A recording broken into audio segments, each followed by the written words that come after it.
We all have busy lives, filled with so many things competing for our time and attention, but have you ever stopped to think about what's really most important?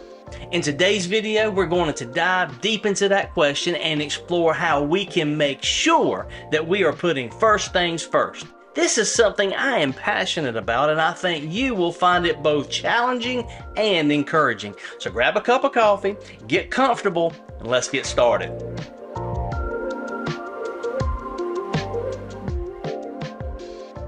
Well, hello everyone. Welcome back to my channel.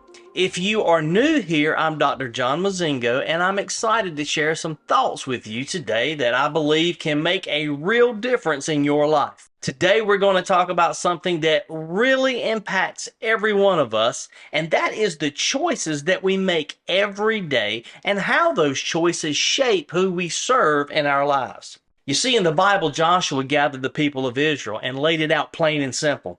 He said, "Choose this day whom you will serve. But as for me and my house, we will serve the Lord." Now, I know we don't worship golden statues or anything like that today, but let's be real. There are plenty of things competing for our attention and our devotion, whether it's our jobs, our phones, our hobbies, or even our own comfort. These things can start to take God's place in our hearts if we're not careful. But the good news is we can choose to break free from these modern idols and put God first. So first, let's talk about recognizing the idols in your life. Now, idols, they aren't just statues or other gods. They are anything that takes the place of God in your heart. It could be the endless pursuit of success. It could be the constant need for approval on social media, or even a hobby that takes up all your time. You know, imagine you're a gardener. You spend hours planting and watering your flowers. But one day you notice that weeds have started to grow. At first they're real small and they don't seem like they're a big deal, so you ignore them.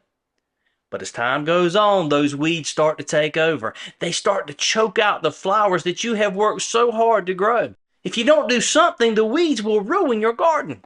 Well, idols are like those weeds. They start small and seem harmless. But if we ignore them, they can take over our hearts, pushing God right out. Just like you'd pull the weeds out of your garden, you need to recognize the idols in your life and remove them before they take over. Well, next, we need to make a conscious choice. Think about a crossroads. You're driving down the road and you come to a fork. One path leads to a place you know well, where everything is comfortable and familiar. The other path is less certain, but you've heard it leads to something much better. Well, you can't go down both paths, so you have to make a choice. Every day we face choices like this. Will we choose the easy, familiar path of letting idols control our lives, or will we choose the path that leads to God?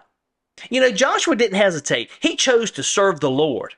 And you know what? We need to make that same conscious choice every single day. Third, let's talk about creating new habits. Think of a cluttered room. Over time, we accumulate things such as old clothes, forgotten books, random knickknacks, and they pile up in the room so full that we can't find anything useful. The room just feels overwhelming and it's hard to know where to start. But if we take the time to clear out the clutter and create space for what really matters, then our lives can get better. You see, we can get cluttered with distractions and things that pull us away from God. But by creating new habits like daily prayer or setting aside quiet time for reflection, we can clear out that clutter and make room for God to work in our lives. Just like decluttering a room, it takes effort, but the result is a space where we can breathe, where we can focus, where we can grow closer to God.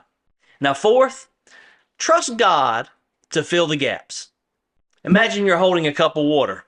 It's full to the brim with things like work and family and hobbies and worries.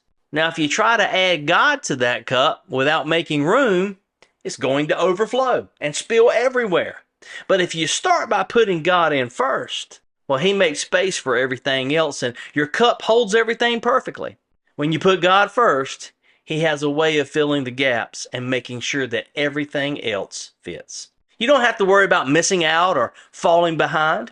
Trust that God will take care of the details when you make Him your priority. Well, finally, keep everything going even when it's hard. Think of a mountain climber. The higher they go, the tougher it gets. The air gets thinner. They climb steeper. They're tempted to give up, but they keep pushing forward because they know the view from the top will be worth it. They focus on each step, not the whole climb, and eventually they reach the summit. Your journey of choosing to serve God over idols will have tough moments. You might feel like giving up when the going gets tough, but remember that each step forward brings you closer to the life that God has for you. Keep your eyes on the goal and take it one day at a time. So what can you do this week? I challenge you to take a closer look at your life and identify any weeds that might be growing. Set aside some time to pray and ask God to reveal anything that's taking His place in your heart. Then, make a conscious decision to put Him first.